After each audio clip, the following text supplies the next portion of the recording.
I've been around a few upper-class Pākehā families, wannabe hippies, and they are believing this narrative of vax can lead to autism. So there does need to be accessible and relatable campaigns. So, yes, a wide variety of responses this afternoon. Anyway, I'm very, very happy that I have the time to get to this shocker, absolute shocker of a story. This from the West Australian. Now, we've all had the odd run-in with neighbours. Living cheek by jowl in suburbs can occasionally cause problems.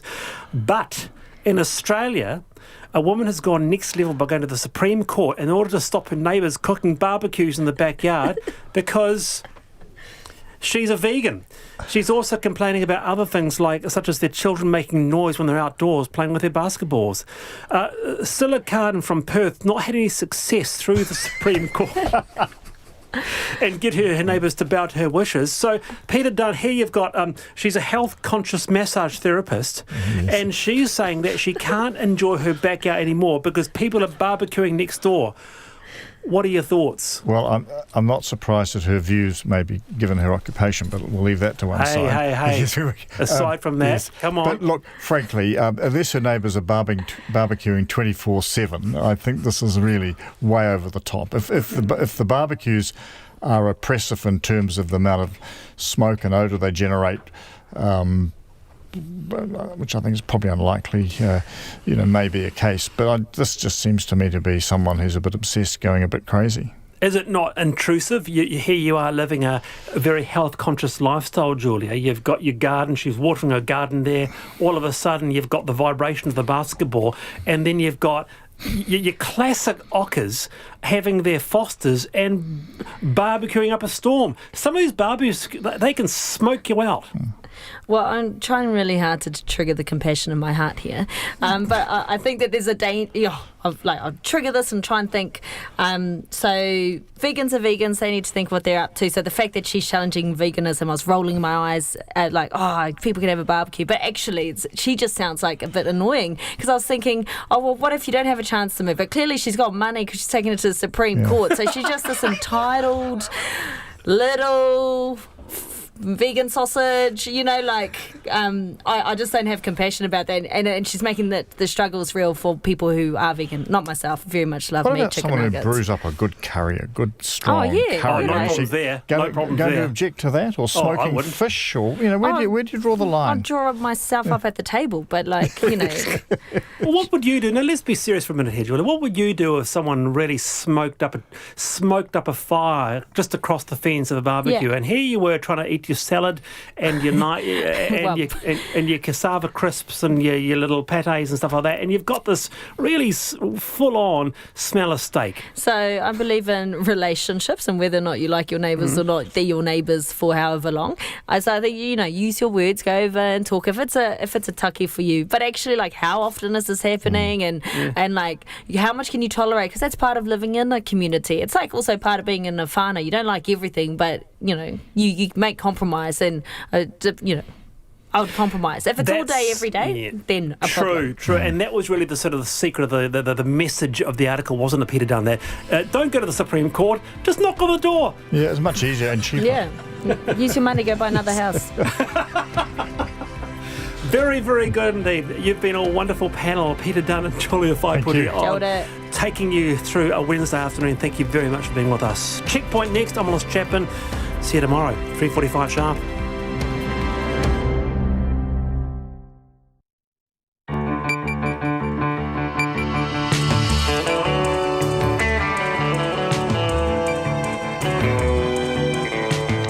Te whakarongo mai koe ki te reo irirangi o Aotearoa. This is Checkpoint on RNZ National.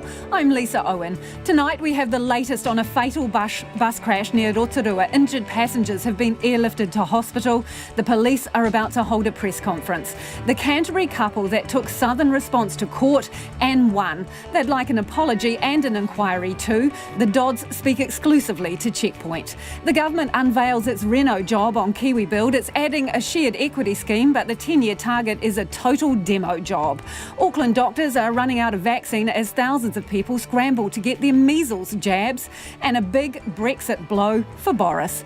And the sequel to The Handmaid's Tale is shortlisted for a major book prize, but it's not even published yet. RNZ News at 5. Kia ora ko Susana Leata tēnei. Emergency services are still at the scene of a serious bus crash near Rotorua where several people have died. The police are expected to release more details shortly. Katie Scotcher reports. The police say several people died in the crash but are not yet able to give a number. 3 patients taken to Waikato Hospital are now in a stable condition. Others have been taken to hospitals in Tauranga and Rotorua. Staff from hospitals St John and nearby eye sites with Mandarin language skills have been asked to help with translating. The highway between Tāpapa and Rotorua will be closed for some time, possibly until 8 o'clock. The transport agency says long detours via Tauranga or Tokoroa will be required. The police are expected to update the media about now. Call Katie Scotcher aho. From the Chinese Embassy in New Zealand, Wu Shi is flying to Rotorua. A Ngātira resident says the road where the crash occurred isn't dangerous or difficult and the weather today wasn't particularly bad. Carol Skelner's children haven't been able to return home because the crash is blocking the road between their home and their school. She says her husband is collecting the children instead. I got in from feeding out and I had numerous messages on our answer phone saying, you might want to check to see whether you can get the kids from school. Can't get home yet, so he'll just have to ring the NZTA phone number later on and see when the road's open. Ngātira resident Carol Skelner. The Supreme Court appeal of convicted child sex offender Peter Ellis will still likely go ahead despite his death today. Mr Ellis died surrounded by family and friends. Peter Ellis served 7 years of his 10-year sentence after being found guilty of sexual offending against children at the Christchurch City crash in 1991. In July, the 61-year-old was diagnosed with terminal bladder cancer. His appeal against his convictions is due to be heard by the Supreme Court in November. Peter Ellis's former lawyer, Nigel Hampton, says he saw him yesterday and realised his death was imminent. It comes as a sadness, but not as a surprise. His abiding reason for struggling on as long as he has done against this illness has been to see this case through to the Supreme Court and to see his name cleared. Nigel Hampton QC, a friend of Peter Ellis. The National Party says the government has broken its promise by scrapping its KiwiBuild targets. The government has ditched the target of building 100,000 homes over 10 years as part of the reset announced today, saying the pressure of meeting that is partly to blame for the policy's failure. It's also announced it will reduce the deposit required for a government-backed mortgage to 5% and remove the asset test for second-chance homebuyers. National Housing spokesperson Judith Collins says the new policy is a complete retreat by Labor. This is a massive broken promise. This is a promise that was repeated for 6 years of opposition, 2 years of government. It's a promise that a lot of people that wanted to be part of the Kiwi dream believed. The fact that the government hasn't made any targets now tells us that it has no confidence in its ability to deliver. National's Judith Collins. Health officials say deaths are likely if measles cases continue to climb. Another 9 people have been confirmed as having measles in Auckland today, taking the total in the city this year to 821. 567 of those cases have been in counties Manukau. No one has died yet, but a clinical director at Auckland Starship Children's Hospital, Michael Shepherd, said that could change. I think if we continue to see an outbreak of measles, then we're going to see a fatality or fatalities. I think it's clear that some of the cases that we've already had through our intensive care units would have died 20 or 30 years ago without the intensive treatment that we've been able to provide. Dr. Michael Shepherd says the MMR vaccine is safe and effective. Dairy cooperative Fonterra is freezing the pay of its top staff. The chief executive, Miles Hurrell, has told staff that those on individual contracts earning more than $100,000 a year will get neither bonuses nor pay rises in the year ahead. Here's our business editor, Charles Beckford. Mr Hurrell says slapping on a pay freeze for the cooperative's top earners was a tough call, but the right one. He's acknowledged the efforts being made by staff at all levels in what he calls a challenging year to turn around the business's poor financial performance. Fonterra has more than 6,000 staff earning $100,000 or more, according to its most recent annual report, although it's possible some of them may be casualties in the restructuring the co-op's currently going through. So far, that's seen asset sales and write-offs, which will see it report a full-year loss as high as $675 million next week. This is Giles Beckford. It's 5:05. Five-time champion Roger Federer is out of the US Tennis Open, beaten by Bulgaria's Grigor Dimitrov in a five-set battle in New York. The 38-year-old Federer had won all 7 of his previous matches, but Dimitrov fought back for a memorable 3-6, 6-4, 3-6, 6-4, 6-2 win. The turning point came in the 4th set when Dimitrov fought off 5 break points to win the set and level the match at 2-all. Federer was hampered by a back injury in the latter stages of the match, allowing the unseeded Dimitrov to run away with the win and go through to the semis. Meanwhile, Serena Williams has continued her march towards a potential 7th Women's US Open title, sweeping aside Chinese 18th seed Wang Yang in their quarter-final in just 3/4 of an hour. The world's top batsman Steve Smith will return to the fray as England and Australia resume battle in the Ashes cricket series, with the 4th test starting in Manchester tonight. England's remarkable 3rd test win at Leeds levelled the series at 1-all with 2 tests remaining. Smith missed that match after being hit in the head by England fast bowler Jofra Archer in the 2nd test, but Australia captain Tim Payne says his return is a major confidence boost.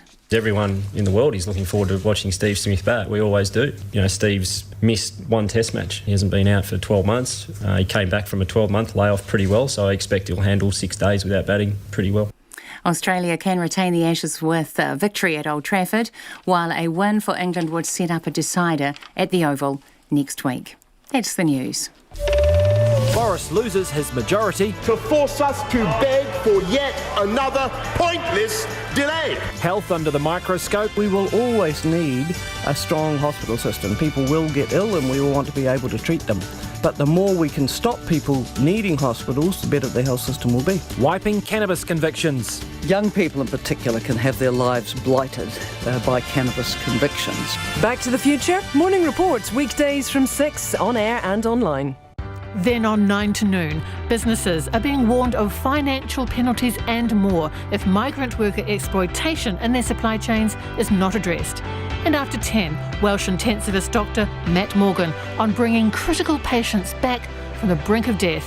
Join me, Lynn Freeman, and for Catherine Ryan on 9 to noon after Morning Report on RNZ National.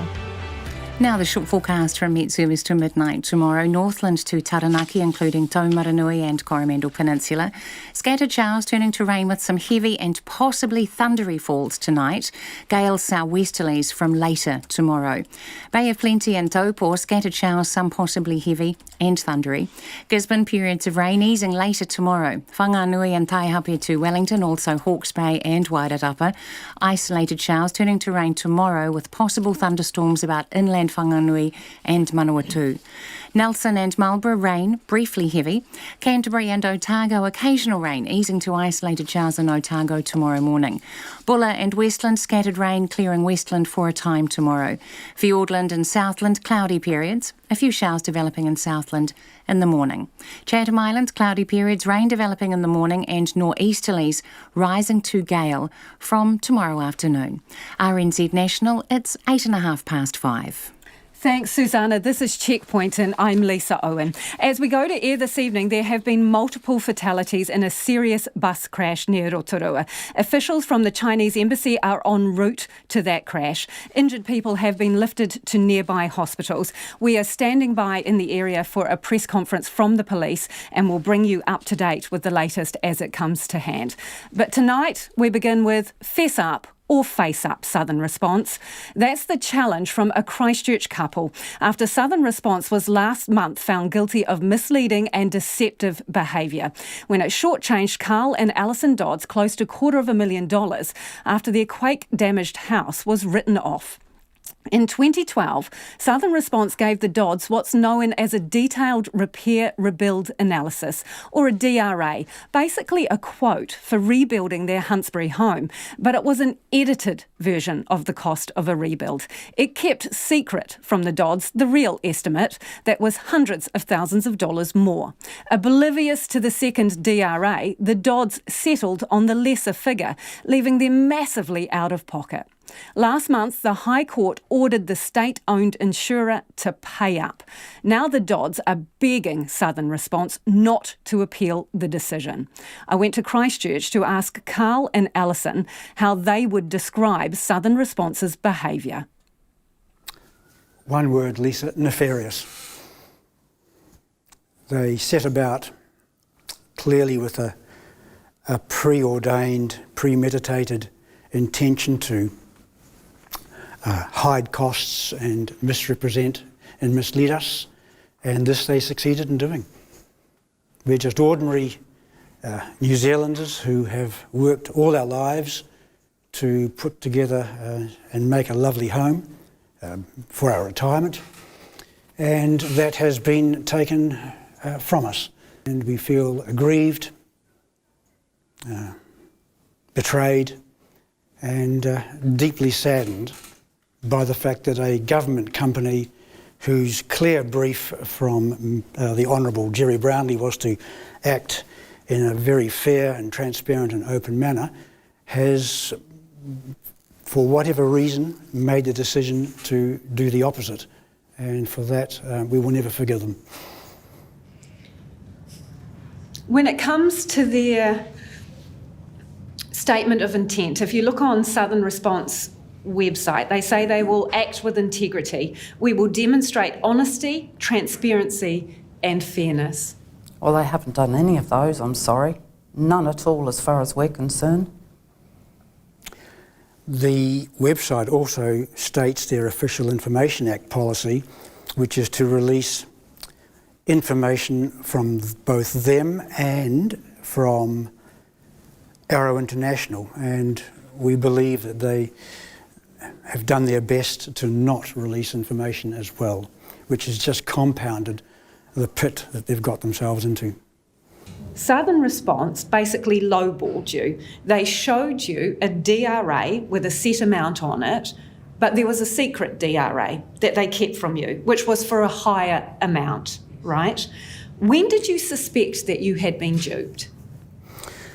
That would have been when friends, colleagues who learned about what the offer, what the rebuild price was for a house, were kind of, I won't say rolling around the floor with laughter, but it was along the lines of, you accepted what?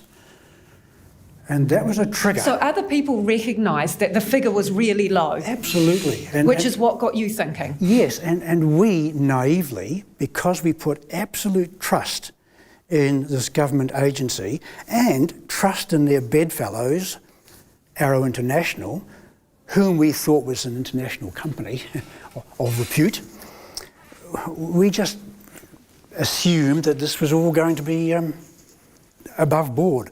And that's when Ali made an application under the Official Information Act to perhaps trawl through some of this documentation in case our thoughts were no deception, just perhaps a mistake, that they may have just added up a column of figures wrong. So that was our purpose in getting that information. So you get your file, you get the file, and you start to look through the documents. Alison, can you just think back to the moment you realised someone's lied to us? I was so shocked, and I said, we've been duped here. We've been done. And honestly, I just, my heart sank. Well, this is our life investment. This is where we've put our retirement fund into our home, that we can sell it one day and we've got enough for our retirement. And we'd been done. How gutting was that? We're just ordinary people doing ordinary job of work every day, putting plans in place for our future, our final years together, if you like. And yeah, it was gutting, to be quite honest with you.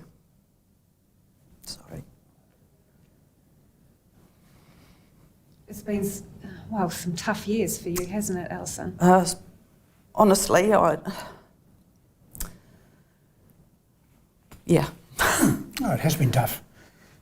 It's been really, really hard. Thank goodness we're really strong as a couple, because I'm sure it must have told on a lot of people in stress and in relationships, families, in many ways. what appears to be apparent is that Southern Response have clearly made some serious errors of judgment, but at no time have they, in our experience, come forward and said, look, I'm sorry, we've made a mistake here, or we have perhaps been overzealous in our attempt to minimise costs of the government, or for whatever reason, just acknowledge the hurt and pain that they have caused large tracts of people in the Canterbury community. For people who haven't lived through this, they may not understand how stressful it has been. Can you just explain to us what kind of toll this has taken on you? I think, well, Ali will have a comment on this, I'm absolutely certain, but we did not articulate this at all well in the trial, because it's really hard to put into words what subtle effects living a nightmare actually does to you. So from our point of view, it has basically eaten away at us. As with any injustice, you think, how can we rectify this? What are our possible options to put right or wrong? And if we could have added up the lost sleep and the lost hours, sitting up in bed at night with a laptop, researching this, writing letters, writing submissions, it must be, would it be thousands? Certainly hundreds. Thousands, Dave, of hours. Absolutely thousands. We've lived and breathed this since 2015, and what has been even more frustrating and distressful over the last few months is the stuff that's come out of the woodwork that we didn't even know about. For example, as stated in the opening address by Southern Response's lawyers, that Southern Response were acting with the intention of minimising costs. Now, had we known that this had been their intention all along, we would have been far more vigilant and less trusting. Because did you trust them in the beginning of the process? Absolutely. They're a government company. Why wouldn't company, you? Yeah. Is that why you trusted them? You thought this is a state-owned insurer? Yes. Did you think they had your best interests at heart in the beginning? Absolutely. Absolutely. They made all the right No noises. reason to distrust our government, a government department, a government company. Why would we distrust them? Does that add to your sense of betrayal? It does. Totally. Totally. We should never have been in this position. Ali and I have between us some 60 years of loyal government service. We would regard ourselves as upstanding, forthright government employees, and when dealing with fellow government employees, we would have had, or we had, an expectation of a similar sort of behaviour. So it has been incredibly disappointing to find that a government agency like this has indeed somehow created an incredible tapestry of subterfuge and secrecy and bad behaviour. So who is responsible? Who do you hold responsible for this? Well, it has to come from on top. Everybody on top is the responsible person, I'm afraid. So whatever they've been told to do. Yeah, Liz Fife made the comment in the hearing. So Liz Fife from Southern Response, who is the senior litigation manager, said that decisions of this type, i.e. specifically to hide material from customers, was made at the highest level in the organisation. Now, as a person who was already a senior manager, it was made at whoever's beyond senior management. That narrows down the number of people. And I think it was a little, I guess, sad when she explained why these sorts of steps were taken, was that it was because people like us would become confused. That was her reason for withholding information. The logic being the more you withhold from your policyholders, the less confused we're going to be. Would you have been confused by honesty? Absolutely not. We probably would have been a lot better off, actually, if we'd known all the facts in the first place. We could have made informed decisions about our future. It wasn't for Southern Response to decide that. So, in court, you hear that the decision, a considered decision was made to withhold these second DRAs, the secret DRAs, that this was made at a very senior level. Do you want to know who made those decisions? Do you want names? Do you want accountability? And what form would that come in for you? Accountability would be good. Someone needs to pipe up and say they've got it wrong. I'm sorry. Somebody saying I'm sorry for what you've had to go through. And why pick on us? Why have we had to go through this? Because we got the short straw for reasons unknown. Yeah. Accountability, Carl? What? Accountability is in a perfect world, here is what I would like to see happen. It may not happen, but I know there's a lot of voices in the background wanting it to happen. This is my view. There needs to be an independent, meticulous and far-reaching inquiry into the operation and behaviour of Southern Response. That's thing number one.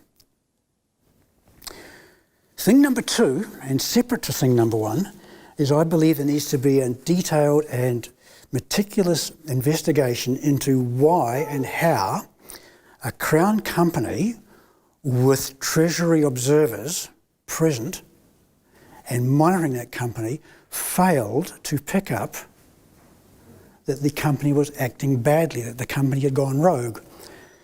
This is answering your question about accountability. Why did the Treasury observers and Mr Brownlee's office not detect that all was not well with Southern Response? I mean, we had just had the Avonside case. Mr Brownlee said he didn't know the details of that. That's fine. But surely somebody in Treasury should have known the details of that and the implications that it meant for Southern Response. That the spying case, which really was the downfall of some senior or a senior management official, that should have been picked up by Treasury after it's cost the taxpayer $370,000 for that spying, to pay the firm that did the spying. Why was that not detected? So to answer your question about accountability, something has gone very wrong with the auditing and monitoring processes. So you would like utter transparency and a full inquiry, pick this place apart and see what is going on? Yes, and I would go one step further. I would like to see a third inquiry into how the whole dismal situation came about, because we were AMI customers, policyholders. AMI is a mutual insurer. Who owns the company? We own the company. How is it possible for our policies to be transferred to a government corporation, a government company, without our approval? Something's gone wrong with AMI as well. Why does this matter so much? Why does it matter that we look into this company, that we have an inquiry? Because unless we look in, turn it over thoroughly and implement new regulations and rules and guidelines for behaviour, there is nothing to stop this happening again. And although most of New Zealand are sick and tired of hearing about Christchurch whinging on about issues as yet still unresolved, it really does impact on every New Zealander because, as I said, this could conceivably happen again. And transparency in governance of New Zealand corporations, state-owned enterprises, government companies, has to be so transparent that you cannot get away with this sort of nonsense ever again. Alison, you mentioned an apology. It's seemingly something quite simple. Has anyone from Southern Response picked up the phone to say sorry? That would be a no then. No, absolutely not. We've not heard from them at all. The only thing we've heard from them is through their lawyers. And basically all we get from them is no, no, no.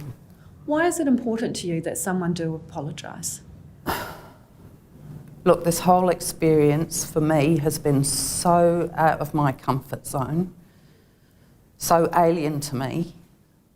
Being in a law court, that in itself was the most traumatic experience for me. I've never sat in a witness box, nor would I ever want to again. As I say, I cried the whole way through it. Shocking, absolutely shocking. I felt when being examined by the opposition, if you like, that I was being treated like a criminal. I'm sure they were as kind as they could be, but nonetheless, that's how you feel. I can honestly understand why other people haven't taken their cases any further. I mean, it's cost us so much money and it's cost us so much stress. My health has not been good anyway, but things such as this, the stress levels just exacerbate my health problems. I just sincerely hope that nobody else has to go through this. This is just atrocious. And for someone to say sorry would mean so much. But so far we've seen nothing like that from Southern Response. I just feel like we're just one of a number and it really doesn't matter. What would you say to the managers there and the senior people who made the decision to deceive? What would you say to them? How could you do it? How could you treat us like that? What have we ever done to deserve to be treated like that? We're just ordinary people. We've paid our insurance. We've done our dues. Carl's supposed to be retired. There's some hope of that. He's going to just have to keep working to pay the bills. But, you know, we just want to get on with our lives. This is 8.5 years. We just want someone to acknowledge that they've got it wrong. Goodness gracious, if they were to appeal, please, Southern Response, do the right thing and don't appeal. Just let us get on with our lives. We're just two people, ordinary people. You mentioned the appeal, Alison. There is still an appeal period. Yes. They could take this back to the court again. What would that do to you? I'd be crushed, to be quite honest. I don't know if I can cope with it. We feel we've got to see it through because we've come so far, and Justice Gendel and our lovely lawyers, they've done such a good job for us, Peter Woods and Tim Grimwood. They've been awesome, absolutely lovely. We just feel for it, other people that are in our situation. Excuse me.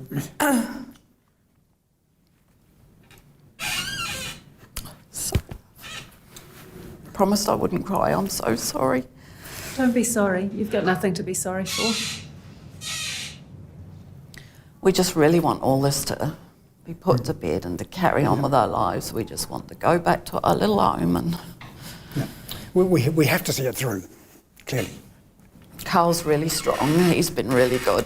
Yeah, if they want to take it to the Supreme Court, we'll see them there. Should they, though? Free country, they can do what they want. But look at what Justice Gendel has said. Read that so carefully. He's done such a wonderful job. Come on, Southern Response, fess up, face up. You've got it wrong. Just do the right thing by people and get their lives back on track. Get Christchurch back on track. If all of us could get back on track, there might be some hope. And I'm sorry, the rest of the country, I'm sure you're sick of us whinging, but it's still very real for us. Very, very real. We're still living it. Southern Response have no reputation left, and it would be prudent to simply wave their white flag and say, look guys, we've been caught, we're sorry, done and dusted, put it all right, fix all the other people. There's, as we said earlier in this interview, there's countless numbers of other people hurting out there, and we're doing this for them as well. And let's all move forward, rebuild our lives. Let's rebuild Christchurch. I mean, it'd be great for people like Ali and I to put some energy into Christchurch in some way. You know, we've still got a lot of life ahead of us. We've got lots of good things that we could be contributing to, but we have no energy left. Southern Response have sapped us dry. It was a bully boys beating up on the little guy. And that's Alison and Carl Dodds there. Checkpoint requested an interview with Southern Response. It declined, saying it's currently considering information and external legal advice regarding whether to appeal. So to avoid prejudicing that process or the eventual decision, it will not be commenting on the case at this time. The Minister responsible, Grant Robertson, declined our interview to appear on the programme too. And we also approached National MP Jerry Brownlee for comment. He was the Minister in charge of Southern Response during the relevant time period. So far, no response from him. And finally, figures released to Checkpoint show that Southern Response has spent nearly $30 million on court cases and legal expenses during the 8 years it has been operating. In news just ahead, a police press conference is underway in relation to the fatal accident bus crash near Rotorua. They have confirmed there were 27 people on board the bus. 5 people are believed to be dead. 2 are seriously injured. 4 have moderate injuries. Now, this was a tour bus and many of them, if not all, are thought to be Chinese nationals. Police say that the crash occurred around 11 a.m. this morning on State Highway 5. It was a single vehicle crash and happened when the bus failed to take a moderate to easy bend. It apparently crossed the centre line, crossed back and then flipped. The Serious Crash Unit are investigating.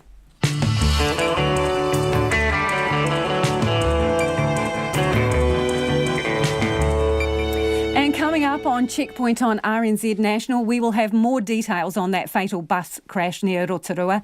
The government unveils its reno job on KiwiBuild. We talked to the minister. And some Auckland clinics run short of vaccines as people rush to get their measles jabs. Do get in touch about anything you've heard on the program today. You can text us on 2101. You can tweet us at Checkpoint RNZ or email checkpoint@rnz.co.nz.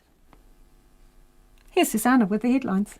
The police say 5 people have died in a serious bus crash this afternoon on State Highway 5 west of Rotorua. The bus was carrying 27 people and several passengers have serious injuries. 5 helicopters and 3 ambulances were sent to the scene and the injured have been airlifted to Waikato and Tauranga hospitals. The Chinese ambassador in New Zealand, Wu Shi, is flying to Rotorua. The Supreme Court appeal of convicted child sex offender Peter Ellis is still likely to go ahead, despite his death from cancer today. The 61-year-old served 7 years of his 10-year sentence after being found guilty of sexual offending against children at Christchurch City Crash in 1991. 3 convictions were overturned in 1994 after one child said she had lied. Peter Ellis has always maintained his innocence. His former lawyer, Nigel Hampton, says he died surrounded by family and friends. The National Party MP Judith Collins says the government has broken its promise by scrapping KiwiBuild targets. Announcing a reset of the policy today, Housing Minister Megan Woods said the pressure of meeting the target was partly to blame for its failure. Ms Collins says scrapping the targets shows Labor has no confidence in its ability to deliver housing to those who need it. Health officials in Auckland say some people could die from measles if the number of cases continues to climb. The total number confirmed in Auckland this year now stands at 821, with 567 of those in counties Manukau. A clinical director at Auckland Starship Children's Hospital, Michael Shepherd, says of some children they have treated would have died without intensive care. A Christchurch couple are begging Southern Response not to appeal the High Court decision which found the government insurer guilty of misleading and deceptive behaviour. Carl and Alison Dodds were shortchanged close to $250,000 after their quake-damaged house was written off. Southern Response gave them a quote for rebuilding their home, but kept secret the real estimate, which was hundreds of thousands of dollars more. Last month, the High Court ordered the state-owned insurer to pay up. Those are the latest news headlines from RNZ National. Our next news and weather update is at 6. Thank you, Susanna. This is Checkpoint and I'm Lisa Owen. Let's get to business now with Giles Beckford joining us from Wellington. Hey, this is a really interesting story, Giles. So Fonterra has decided to freeze the pay of senior staff. I mean, what level of earnings and what about bonus payments? Well, anybody who's earning $100,000 or more, $100,000 a year or more, will have their pay frozen. That's if they're on an individual contract. Those who are on collective contracts are not affected. And anybody who's earning a bonus in that bracket as well will have it frozen for the next 12 months. Essentially, it's we won't say it's a token gesture because it's not an inconsiderable amount of money for a big organisation like Fonterra. 6,000 people or more in the past year were earning $100,000. So from that point of view, it's a reasonable sum. But the point being, of course, is that as it goes through the ructions, as it turns itself around, as it posts big losses, as it writes down the value of so many of its assets, and really as it starts to restructure and send people down the road, it needs to show willing at the top levels, and this is very much it. Interestingly, just tucked away in the statement that Miles Hurrell sent to staff today was a comment that there are more serious changes and tough work to be done. And I suggest that probably next week when Fonterra comes out with its annual result and also the results of the review of its business that it's doing, we'll see some more grim news and perhaps some more pain to be suffered by them. In the meantime, we'd have to say a lot of people will look at $100,000 a year and say they're doing quite nicely, thank you, aren't they? And from that point of view, I suspect that it's something that they'll get through not uncomfortably. Let's go to the Kiwi dollar now, a bit battered, but you say there's a silver lining that's showing itself?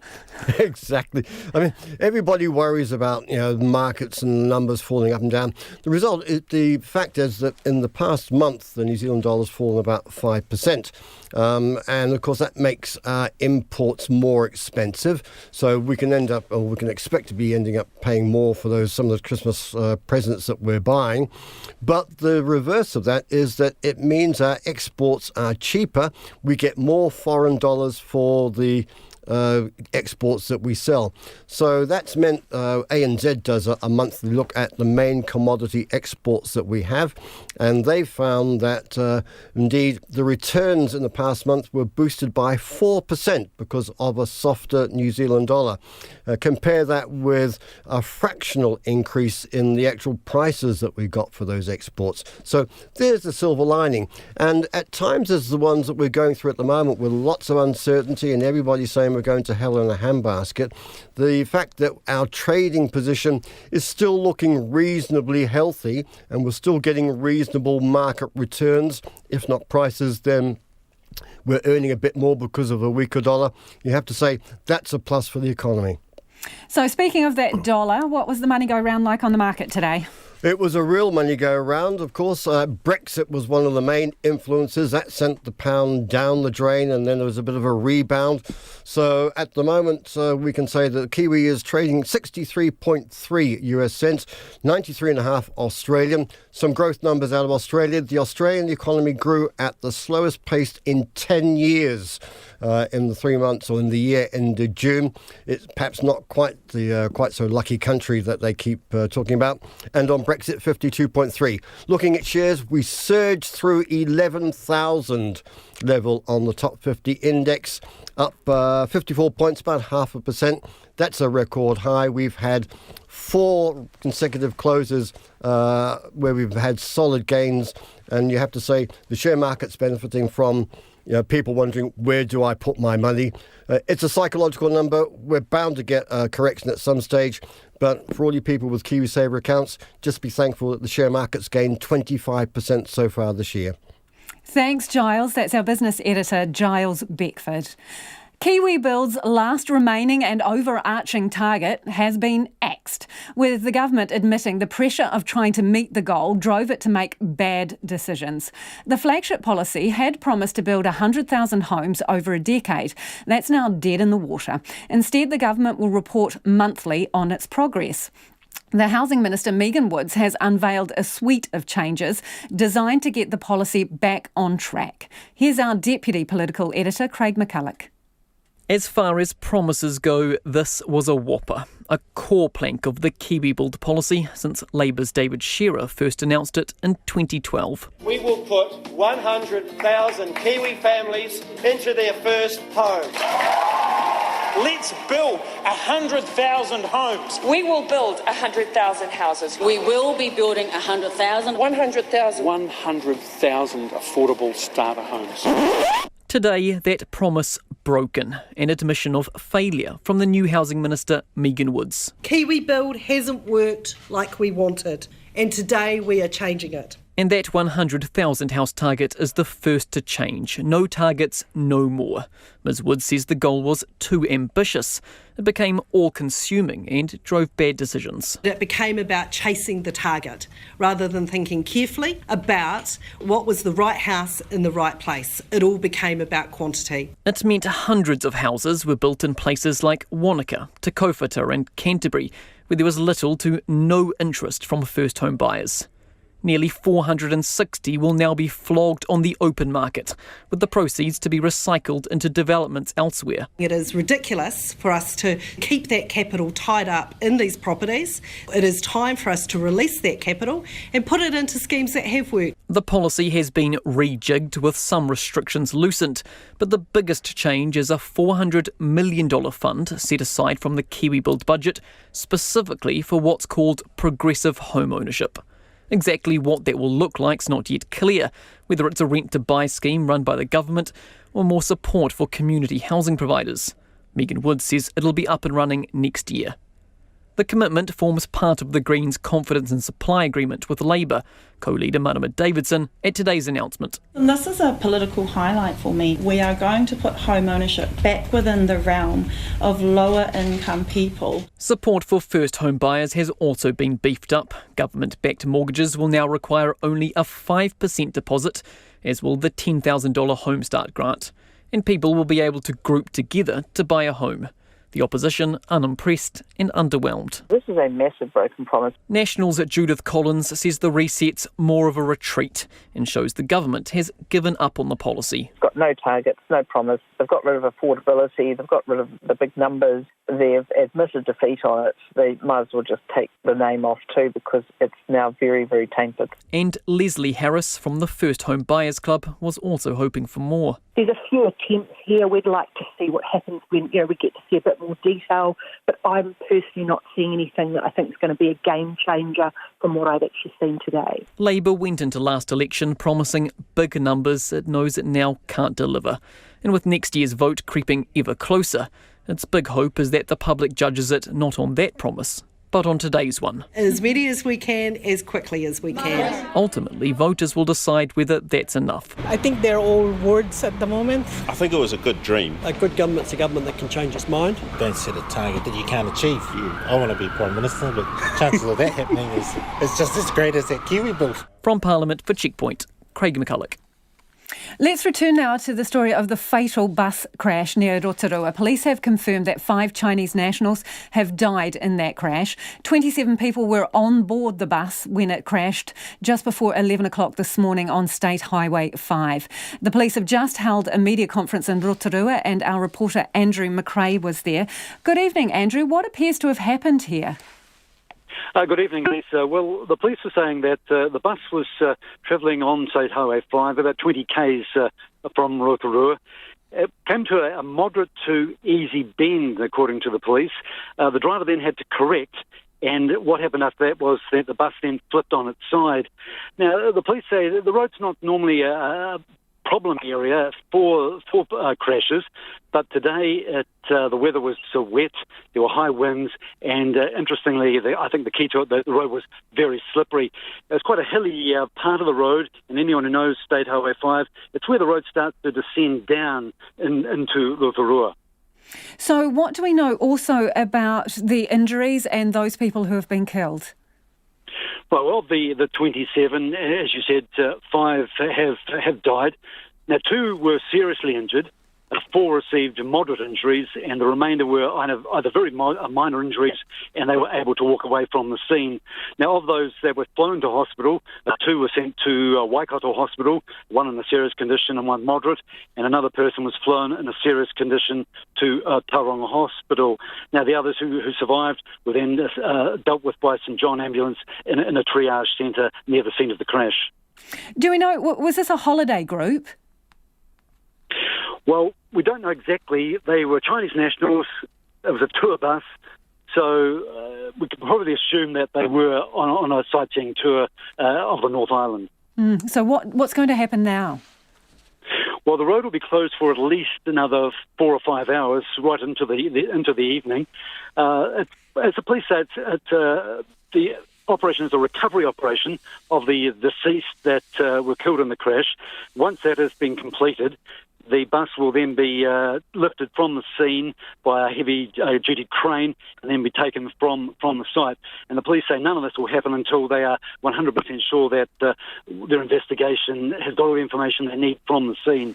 The police serious crash unit is there at the moment, and as I said, they should be there for most of the evening, so the road will remain closed. The police say it was a very traumatic scene for all emergency services. They've seen too many accidents on Bay of Plenty roads over the last year or so, but they have been able to cope with that. Also, the police ethnic liaison team, which includes a number of Chinese-speaking officers and victim support, are in Rotorua, and they are helping those who survived the crash. Thank you for that. That is our reporter Andrew McRae, who's in Rotorua and has just been to the police press conference there. Confirmed, as he said, that 5 people on board that bus that crashed have died. 2 others are seriously injured and yet more are suffering from moderate injuries. If you thought Brexit was messy before, it's just got a whole lot worse.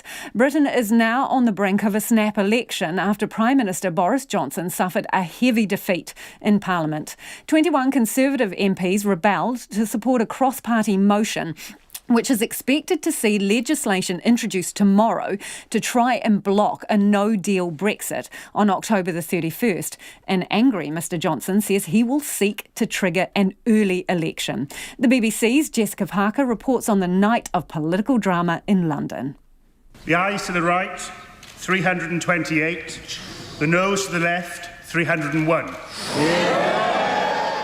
The result means MPs, not the government, will have control of House of Commons business. They'll use that power to try to push forward legislation designed to stop a no-deal Brexit. Boris Johnson was defeated just hours after he saw his tiny working majority of 1 wiped out by the dramatic defection of Philip Lee to the Liberal Democrats. Opposition MPs not shy of pointing out that Boris Johnson has had a bad day at the office. Not a good start, Boris. Downing Street had made it clear that if it lost the vote, then it would look to call a snap election. The Prime Minister repeated that pledge tonight in the House, should MPs actually go through with approving the legislation over the coming day. I don't want an election, but if MPs vote tomorrow to stop negotiations and to compel another pointless delay to Brexit, potentially for years, then that would be the only way to resolve this. And I can confirm that we are tonight tabling a motion under the Fixed Term Parliament Act. Under the Fixed Term Parliaments Act, Boris Johnson would need the backing of 2/3 of MPs to secure an early general election. It's not clear he'll get that, with Labour wrestling with fears that they could hand the Prime Minister the power to name the date of the poll, allowing him to potentially dissolve Parliament in the run-up to October the 31st, the current default Brexit departure date. Hence Jeremy Corbyn's attempt to secure an insurance policy. He wants to table a motion for a general election. Fine, get the bill through first in order to take no deal off the table. Having seen 1 MP defect, Boris Johnson is now set to expel 21 others. That's the number of rebels who are, one by one, being informed that they've lost the Conservative whip. Among them, Winston Churchill's grandson, Sir Nicholas Soames. After 37 years as a Conservative Member of Parliament, I voted against the government 3 times in 37 years, and I've had the whip removed. You know, that's fortunes of war. I knew what I was doing, but I just believe that they're not playing straight with us, in that to say you want a deal is quite different from saying you want a deal that is achievable. The Commons only came back from its summer recess this afternoon, but already Boris Johnson suffered a hugely significant Commons defeat, lost his barely existent majority and sacked over 20 Tory MPs, including 2 former Chancellors, Ken Clarke and Philip Hammond. One rebel said that the Conservative Party no longer seemed a place for moderate voters. Some Boris Johnson backers would no doubt reject that assessment. But as the party reels from this remarkable night, huge questions hang over the future direction of the Conservative Party and how long this very young government can carry on. Jessica Parker at Westminster. It's almost 10 minutes to 6. I'm Lisa Owen and you're with Checkpoint on RNZ National. Auckland medical clinics are running out of measles vaccines as they scramble to keep up with ballooning demand for immunisations. The number of measles cases in the country's worst outbreak in more than 2 decades has now topped 990, with 821 of those in Auckland. This time last year, there were 12,000 doses of MMR distributed nationally over a month. There were 9,000 distributed yesterday alone. Auckland health authorities say they have plenty of MMR doses available, but medical clinics say they are giving so many jabs they're running out and patients are being told they'll have to wait a few days to get them. Reporter Nita Blake-Person and cameraman Nick Monroe visited Titirangi Medical Centre in West Auckland today, where staff were rushed off their feet answering patients' questions around immunisations and administering jabs. Dr Michelle Conning told them medical clinics across Auckland are in a similar position and people will just have to be patient. I mean, my understanding is there's no shortage of vaccine, but because of the overwhelming demand for it, particularly this week, it's just a logistical thing of getting the vaccines ordered and here. And because that process, obviously, the vaccines need to be sent out at a certain temperature, and this is happening probably all across Auckland. So I think that everybody that wants one is going to be able to get one, but it just can't happen right now, right this minute, because there just aren't enough, there isn't enough room in the fridge or enough nurses to do the number of people wanting it right this minute. So have you experienced delays here? So I think it may be that there's a delay of a couple of days, which is just a logistical thing, just getting the vaccines here. It's not that we can't get them, it's just they have to come from somewhere else. And only a certain number can be stored at a time and given in a day, because there's a limited number of bodies on the ground really to do it. So you've seen firsthand the impacts of measles. When my eldest son was 14 months old, we had been on holiday overseas and we'd come back and a couple of days home, and he became really ill quite quickly with a really high fever, and it got quickly worse, so and couldn't get the fever down. He wouldn't eat and drink, was sleeping all the time, so we ended up being admitted to Starship, and they didn't know what was wrong with him. His face became so swollen that he couldn't open his eyes, and had to be on a drip for several days because he wouldn't drink anything. So it wasn't until when he was starting to get better that someone said, oh, maybe this could be measles. And I think it wasn't until after we got home that the test had come back saying that it was. So it was pretty awful. So he was 14 months, so he was 1 month younger than the recommended immunisation time. And so looking back, obviously wish that I had have got him immunised before we went away, and then he wouldn't have got sick. And so over the past few days and months, what has been your experience with the measles outbreak in your clinic, in your community? So I think there's been lots and lots of questions, particularly in the last few days. I think almost everybody has a question to ask that we may be seeing about unrelated things. And certainly the clinic's been completely overwhelmed with people wanting to come in and have vaccinations or ask questions about vaccinations, which is great, but it's, pretty overwhelming. Everybody's exhausted, Are these people who are scrambling now because maybe in the past they weren't interested or had different views on vaccinations? I think we are seeing a group of people that are changing their minds and deciding to immunise where they hadn't before, and then we've also got the older age group that are being advised to come in and have boosters if they don't know about their vaccination history. Most people are pro-vaccination and come in and have their vaccines, and then we do have a group who anti-vaccination, and then we do have a group that have been undecided, and I guess because we haven't had an active threat, they have delayed their decision, and then something like this happens, and thankfully it provokes them to come in and protect themselves and protect their children. Do you have a message to people maybe who are still peddling these myths, really, when it comes to vaccines? You know, we have patients who sit in our waiting rooms who are very vulnerable. We have patients who've had organ transplants. We have children who have had chemotherapy recently. And we have young adults who've had chemotherapy recently for cancers that come in because they have to see us for other reasons.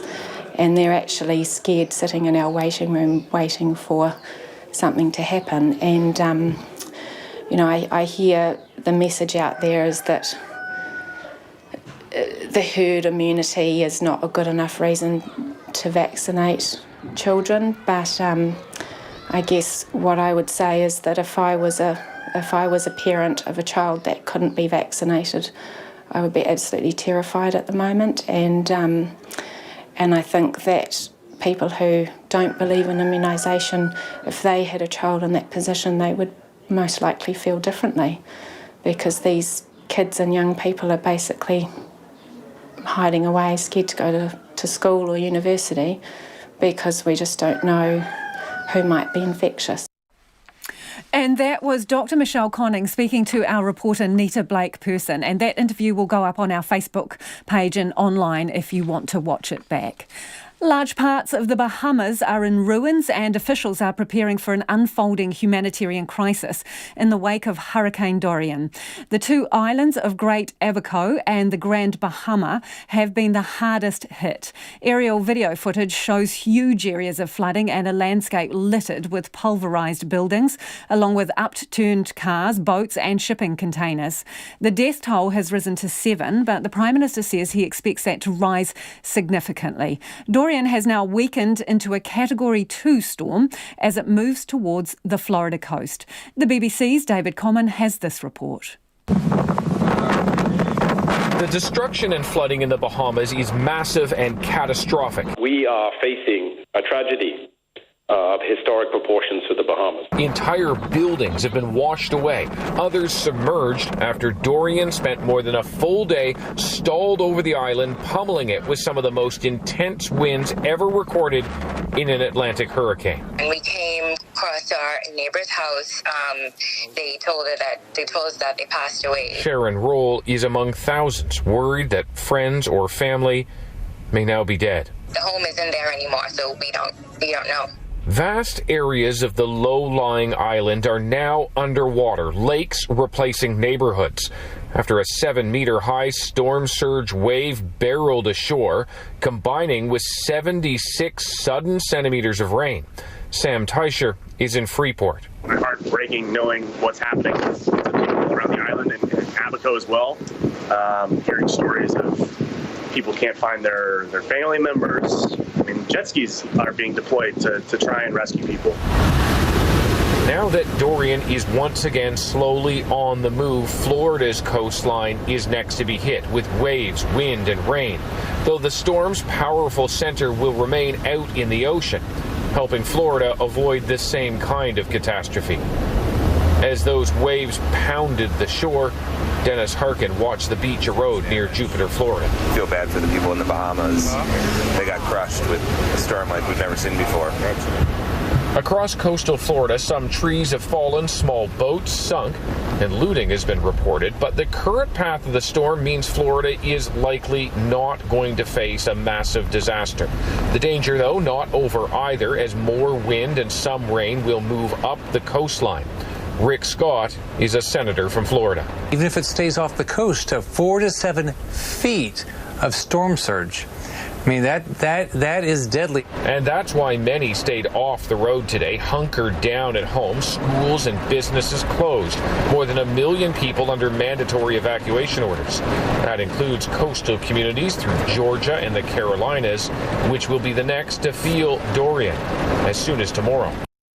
David Common reporting there. Let's return to our earlier story about Alison and Carl Dodds. They are the Christchurch couple who've won a case against Southern Response, the state-owned quake insurer. A lot of you getting in touch and are on their side. Philip has tweeted, "I am numb after watching this interview. Two good people who've been intentionally robbed. Heads must roll and their big salaries given back." And from a person who signs off, Dunedin Night, "Dear Mr. and Mrs. Dodds, not all of New Zealand are sick and tired of hearing about Christchurch. You have genuine issues that are not resolved and deserve resolution." Tanya's been in touch to also say, "Alison Dodds, please don't ever apologise. The battle you and your husband are waging at enormous personal cost is one that all New Zealanders benefit from. We're not sick about hearing about Christchurch. Earthquakes will happen again. That impacts all of us. You have already made a significant difference. Kia kaha," she says. RNZ News at 6. Ngā mihi nui ko Susana Leata tēnei. 5 Chinese tourists have died in a bus crash this afternoon on State Highway 5 west of Rotorua. The bus was carrying 27 people and 2 passengers have serious injuries, while 4 have moderate injuries. Our reporter Andrew McRae has just been at a police news conference. He says the bus was about 20 kilometres from Rotorua when the crash happened. It came to a moderate to easy bend, according to the police. The driver then had to correct, and what happened after that was that the bus then flipped on its side. Now, the police say that the road's not normally a problem area for crashes, but today the weather was so wet, there were high winds, and interestingly, I think the key to it, the road was very slippery. Andrew McRae in Rotorua. Inspector Brent Crowe says the police are working with the Chinese consulate and the Ministry of Foreign Affairs and Trade to identify those who died and notify their next of kin as soon as possible. And this is a very traumatic event for all concerned. It has very far-reaching consequences, and as a result our ethnic liaison team, including some Chinese-speaking officers as well as victim support, are wrapped around the victims to provide them with the best possible care at this time. Inspector Brent Crowe says the next step is to remove the bus and the road is expected to open later tonight, but not for several hours. The Chinese ambassador to New Zealand, Wu Shi, is flying to Rotorua and several emergency services are sending Mandarin translators to help. An author who wrote about convicted child sex offender Peter Ellis says his death is tragic. Peter Ellis served 7 years of his 10-year sentence after being found guilty of sexual offending against children at the Christchurch city crash in 1991. He has always maintained his innocence. He died today after a battle with bladder cancer. Lindley Hood, author of A City Possessed, a book about Peter Ellis's child abuse case, says she's sad he never got to witness the Supreme Court appeal. Even when you're expecting it, death comes as a shock. It's so final. He just wanted it to get it right. And of course, there was such concern that the justice system had failed and had failed to self-correct. Lindley Hood says Peter Ellis fought a long battle to clear his name. Uptake of the measles vaccine nationally is soaring amid the rising number of cases in Auckland. There have been 9 extra cases of the highly contagious disease in the city in the past day. Our health correspondent Karen Brown reports. Auckland regional public health officials say there have now been 821 cases of measles there this year. 567 of those have been in South Auckland, and most cases are in those aged 13 to 29. They say uptake of the MMR vaccine has gone from 12,000 doses a month nationally this time last year to 9,000 doses everywhere yesterday. Doctors say there is 1 child critically ill in intensive care in Auckland and 8 adults also in hospital there. They say children can suffer complications, including lung disease and brain infection or inflammation. They're urging everyone to help by checking whether they're immune and getting the jab if they need it. Ko Karen Brown, tēnei. National says the government will take a hit when it puts KiwiBuild homes that haven't sold on the open market. KiwiBuild homes that haven't sold in Te Kauwhata, Canterbury and Wanaka will be opened up to other buyers and proceeds will be reinvested into other developments. Housing spokesperson Judith Collins says for months she's been questioning whether the government had robust processes in place to ensure houses were being built where there was need, and this proves that there wasn't. She says the homes will be snapped up by speculators. I'd say it's going to be a fire sale because, frankly, there's just very little demand and it's just going to be an opportunity for people to buy a holiday home. And what's really clear is that for the whole scheme to have worked, they needed to be able to recycle the $2 billion every 6 months. And this is a total disaster. Judith Collins. Large parts of the Bahamas are in ruins and relief officials are rushing to deal with an unfolding humanitarian crisis in the wake of Hurricane Dorian. Entire communities on Great Abaco Island and Grand Bahama have been destroyed and hundreds of people have been rescued from their flooded homes by residents using jet skis. The death toll is now 7, but the government says it's expected to rise significantly. The Tourism Minister, Dionisio Dagula, says the Prime Minister flew over the affected areas today. From his overflight, he estimated a large portion of the homes were completely destroyed. Gone was his expression, nothing left. And those that are remaining, those structures that are remaining are materially damaged. And so we are facing a tragedy of historic proportions for the Bahamas. Dionisio Dagula.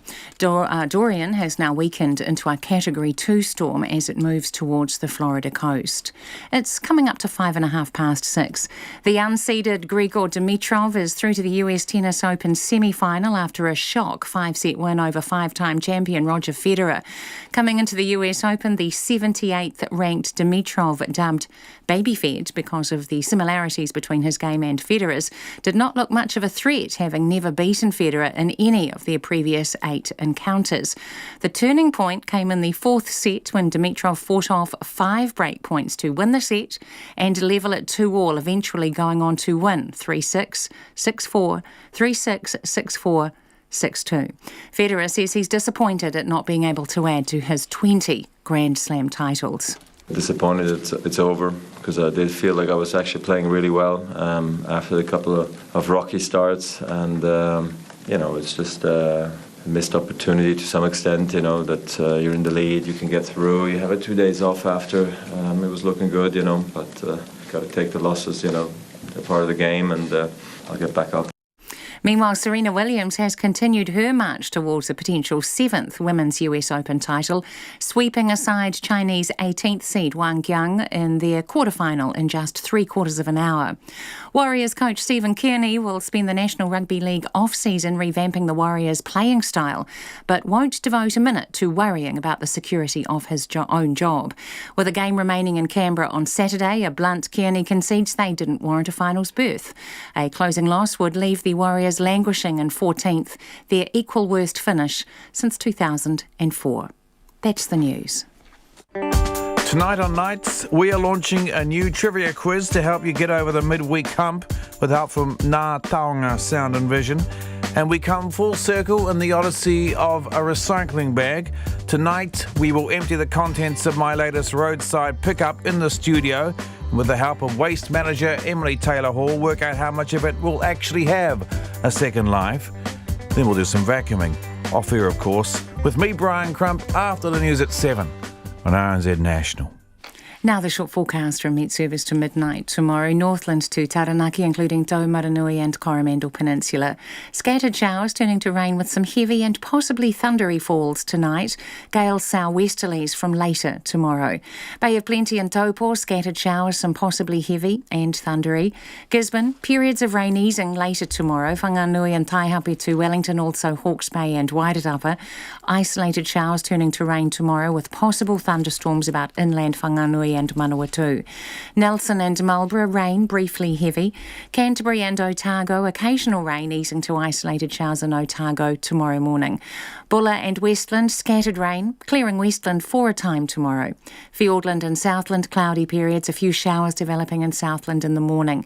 And Chatham Islands, cloudy, rain developing in the morning, nor'easterlies rising to gale from tomorrow afternoon. RNZ National, it's 6:08. Thanks, Susanna. If you're just tuning in, this is Checkpoint and I'm Lisa Owen. An absolute tragedy. That's how police have described a bus crash that's killed 5 Chinese nationals north of Rotorua today. The police say 27 people were on board the bus when the accident happened on State Highway 5 shortly before 11 o'clock. In addition to the 5 people who have died, 2 are seriously injured and 4 have moderate injuries. Here's what Inspector Brent Crowe from the Bay of Plenty Police had to say a short time ago. As you can understand, this is a very traumatic event for all concerned. It has very far-reaching consequences, and as a result our ethnic liaison team, including some Chinese-speaking officers as well as victim support, are wrapped around the victims to provide them with the best possible care at this time. What has happened is the bus has been travelling south towards Rotorua. It has failed to take what would be described as a moderate to easy bend. As a result, it has gone to the incorrect side of the road. It has corrected and has then flipped onto its side, onto the driver's side, quite a way off the road. The absolute main focus for us is the recovery of the deceased and taking care of them. From there, clearly the next step will be to ensure that the bus is taken from the scene so we can get the road open. But before we do that, we obviously need to make sure that we have the families and their welfare at heart, and we've got all the evidence we need to try and work out the causative factors of this crash. Inspector Brent Crowe from the Bay of Plenty Police. The government's unveiled its reno job on Labour's flagship KiwiBuild policy. The target to build 100,000 houses in the next decade is gone. Instead, the government will build as many houses as it can, as fast as it can. $400 million from the KiwiBuild budget will be diverted to a progressive home ownership scheme, like shared equity. The deposit needed for a government-backed mortgage will fall from 10 to 5%, and the asset test for second-time round buyers has been demoed altogether. There's now no limit on the number of Homestart grants buyers can access as long as they all live in the house together. I asked Housing Minister Megan Woods what's wrong with having the target. The target was producing some perverse outcomes, that the right houses in the right place weren't the primary consideration. It was around quantity and trying to reach those targets, and that isn't what we should be trying to achieve.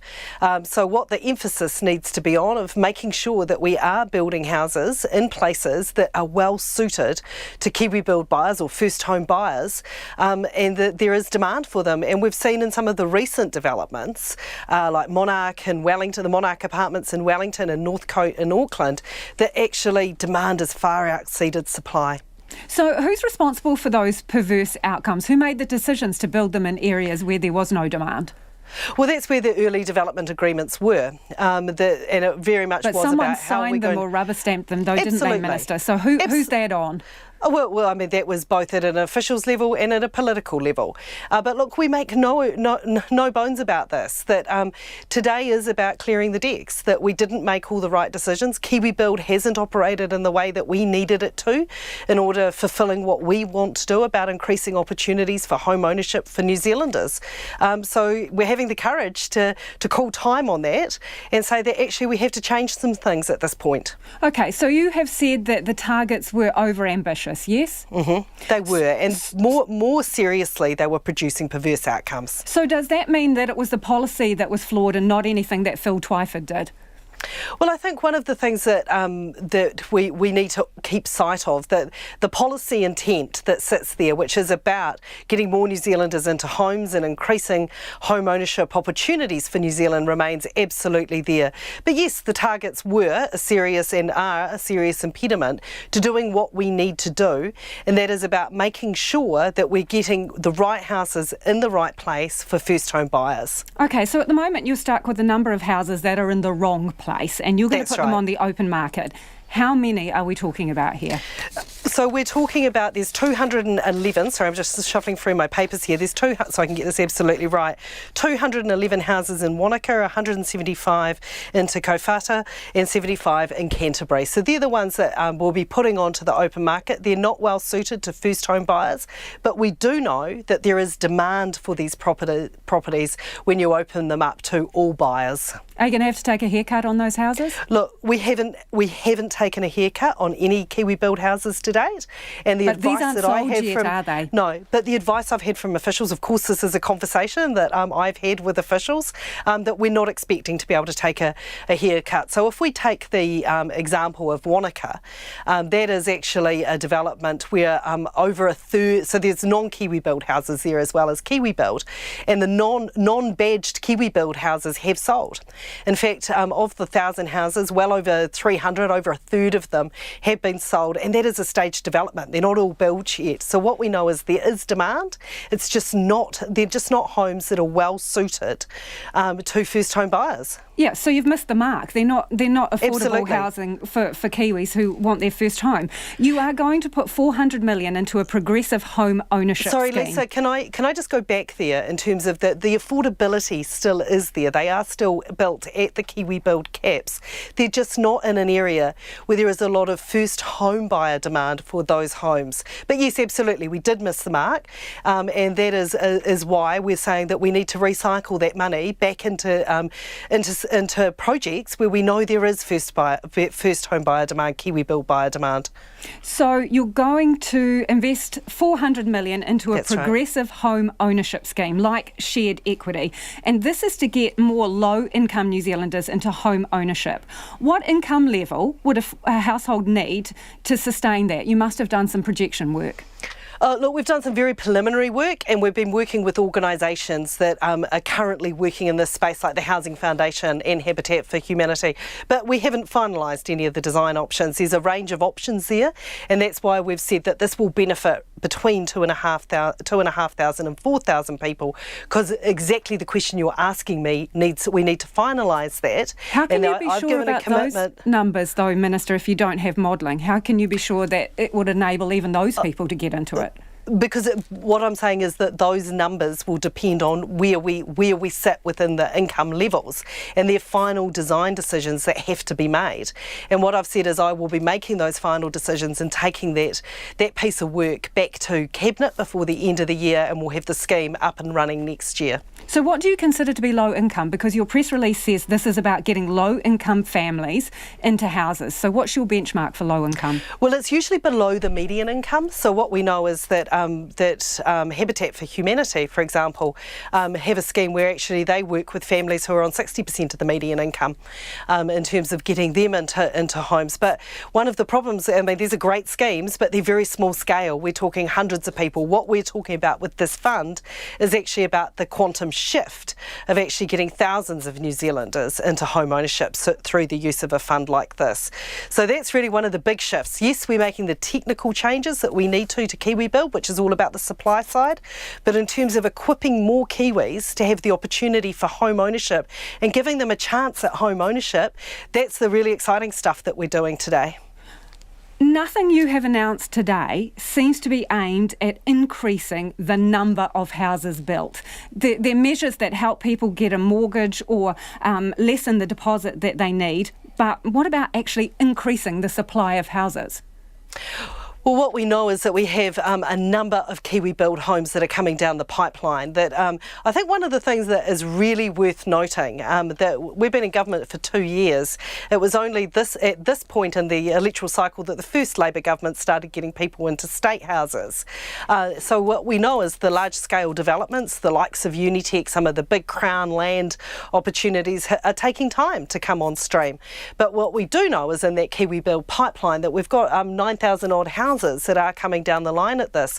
This is about a government that remains committed not only to helping people into increasing opportunities around home ownership through increasing the support we give people, but we are addressing the supply side too. You've reneged on a really significant election promise, and people will wonder if they can trust you when it comes to other policy promises that you've made. We are not reneging on any election promise. 100,000 houses in 10 years? Wasn't that your promise? We are still committed to being involved in the supply of houses in New Zealand. We remain as committed as to that as any day that we've been talking about it. What I'm not going to do is be completely bloody-minded about keeping some targets that are producing perverse outcomes. What I want to concentrate on is making sure that we're delivering houses in the affordable range that New Zealanders have a shot at home ownership. This is a problem a long time in the making. It's been since the 1990s that governments have taken active roles in home ownership in New Zealand. We're trying to turn that around. Minister, and look, we're the first to front up and say it hasn't worked in the way we needed it to. Minister, do you not like the idea of targets because that is a level of accountability? People can see whether you've made them or not. Look, I have no problem with targets if they're productive, but when I see targets that are driving perverse outcomes that mean we're not actually doing the things that we need to do to address the real problem, then no, I'm not going to keep them for the sake of pleasing political commentators. What I'm interested in doing is making sure that we're building homes that first home buyers and second chance buyers, KiwiBuild buyers, want and need and are able to purchase. That is our responsibility as a government, and that is my responsibility as Minister. Any changes? And look, I'm happy to front up every month, and I will, with transparent reporting around what we have done.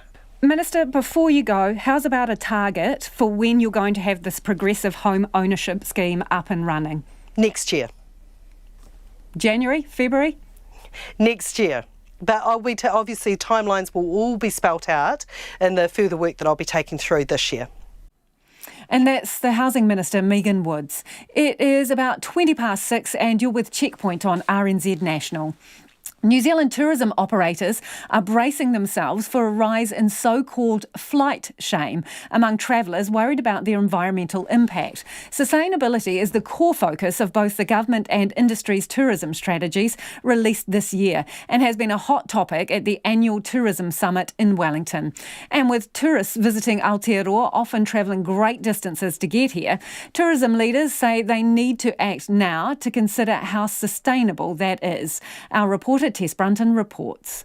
Tourism Export Council Chief Executive Judy Chen says sustainability needs action, not just words. There's actually a real cost to invest when you do want to adopt good business practice. So, for businesses to be mindful of that, we're doing it. I think, but that's probably our highest risk is that we're all talking about it now, but are we actually doing anything about it? The term flight shame is now being used to describe a feeling of guilt or embarrassment about stepping on board a plane and increasing your carbon footprint. Professor of Sustainable Tourism Susan Becken says it's already being embraced in some European countries and it may not be long before New Zealand feels the pressure. Travel in some ways is more dispensable maybe than other existential activities like food supply. So the two big targets are aviation, this is in Europe, and meat. That's been really all over and been discussed a lot. Why? Maybe because we can change them. But tourism operators say they haven't seen signs of flight or cruise shame in New Zealand yet. Obviously the flight shame is something that I don't think New Zealand has really thought of, but around the world it is pretty big, and I think with us being a very far away destination, flight shaming will be one, and I think cruise ship industry will be the next one. It kind of feels like we shouldn't be underestimating the flight shame and the cruise shame. It might not be the biggest threat right now, but it's certainly something for us to kind of keep in mind and just be proactive. I don't think it's a real issue at this point in time. We're at the end of the world, so if people decide not to fly, we're in big trouble as the tourism industry.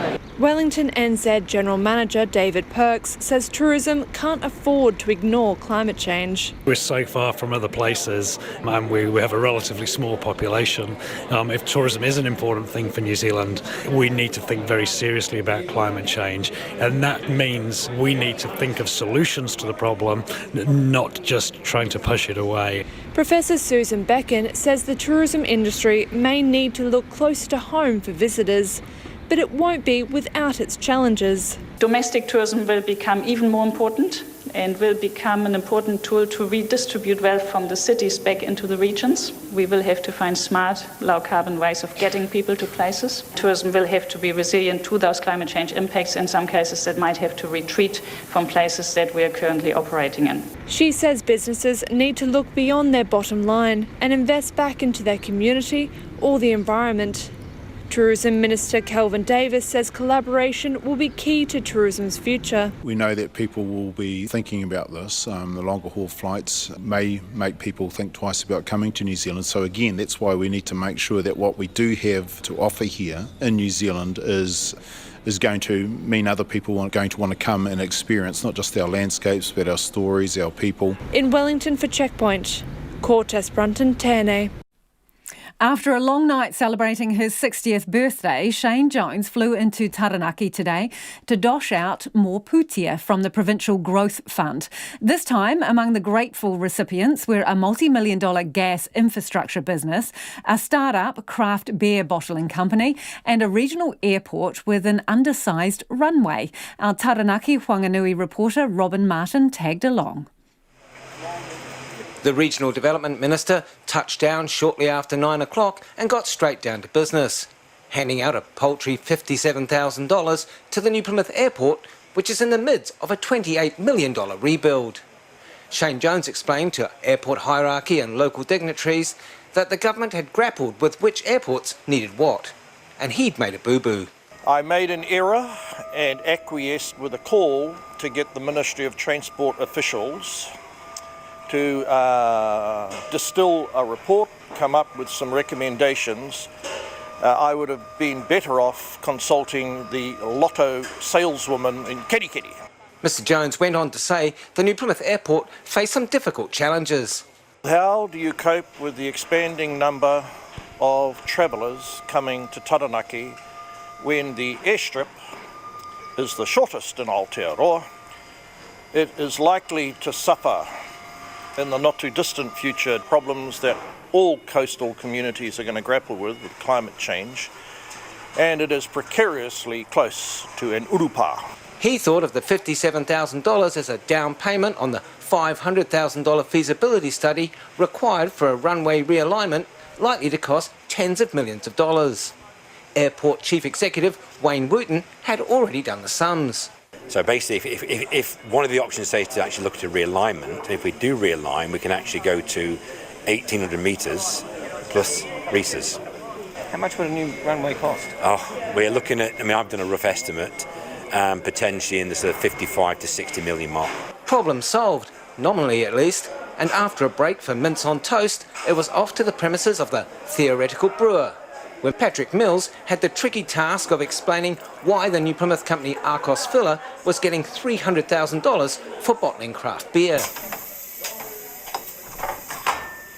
The equipment to support these breweries hasn't kept up, so this piece of equipment fills that void. It provides a low oxygen bottling solution to bottle craft beer and protect the beer, extending the shelf life and keeping the beer fresh. Meanwhile, Angela Augier of First Gas didn't exactly make it sound like the company needed the $260,000 it was getting to investigate whether hydrogen could travel in its existing pipelines. Exactly. We own around $1 billion worth of assets, and that's an endowment for New Zealand and our New Zealand's energy system, and that can continue to provide energy for New Zealand to power growth and jobs in New Zealand, and so that's the important thing that we see. But Mr Jones's largesse only goes so far, and he'll settle for second hand if it works for New Zealand. I'm a great believer in seeing what infrastructure we have in our own country and how it might be adapted to serve a purpose that's different from when I grew up, and just told you I'm 60. In the other announcement today, Mr Jones, alongside Conservation Minister Eugenie Sage, confirmed a $13.3 million investment in the Taranaki Crossing project in Egmont National Park, which was first flagged in April. I ngā mutu mo te hōtaka o te ahi pōnei, ko Robin Martin aho. The Canadian author Margaret Atwood's much-anticipated sequel to The Handmaid's Tale, The Testaments, has been shortlisted for this year's Booker Prize for fiction, despite the fact it hasn't been published yet. The judges say the bar was set unusually high for Atwood and she has soared over it. They said all 6 books on the shortlist were extraordinarily ambitious. The BBC's Rebecca Jones has the details. Barely anyone has read it, but that hasn't stopped The Testaments being shortlisted for the country's leading literary prize. With little known beyond the fact that it's set 15 years after the end of The Handmaid's Tale, it remains shrouded in secrecy until next week, when it will be released with special events around the world.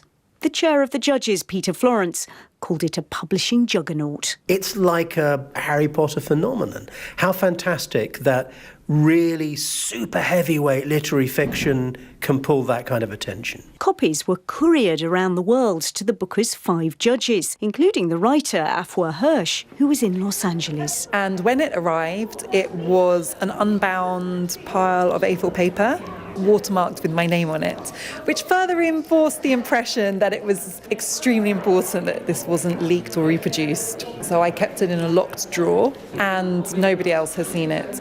Margaret Atwood won the prize in 2000 and faces another former winner, Salman Rushdie, with Keyshot, a reworking of Don Quixote. Chigozie Obioma is shortlisted for the second time. An Orchestra of Minorities is a story of migration. Elif Shafak's 10 minutes 38 seconds in This Strange World tells the tale of a Turkish sex worker. And stylistically daring, 2 novels largely dispense with punctuation.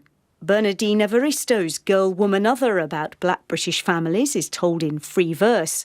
And Lucy Ellmann's Ducks Newburyport is a 1-sentence, 1,000-page epic about a housewife in Ohio. The winner will be announced next month. Rebecca Jones there, and some quick feedback on our interview with the Dodds, who have been battling Southern Response. Hamish says if Southern Response appeals the Dodd decision, a Give a Little page will quickly chase them back to their lair. And Kathy says, I'm feeling so sad for the couple from Christchurch. They are so strong. Makes me wonder how many other people have been duped by Southern Response. Could be many more. Thanks for joining us. Back tomorrow. RNZ News headlines at 6:30. 5 Chinese tourists have died and 2 are seriously injured after their bus rolled on State Highway 5 near Rotorua this afternoon. The author of a book about Peter Ellis's child abuse case says it's tragic he's died before his appeal to the Supreme Court is heard. Doctors in Auckland are urging people to check they've been vaccinated as the number of measles cases continues to climb. The Transport Agency says thousands of car owners with faulty Tucker Alpha airbags won't get warrants of fitness if they don't replace them by next year. Those are the headlines. Our next news is at 7. Take the pulse of the day's news every weeknight at 10. They came here in 2013, they asked Australia for protection, they've been found to be refugees. Australia should do the right thing. Lately with me, Karen Hayes, your late night eye on the latest headlines and the people who are making them. If you've got the rash, then it's probably best to just stay at home and isolate yourself. Live with local national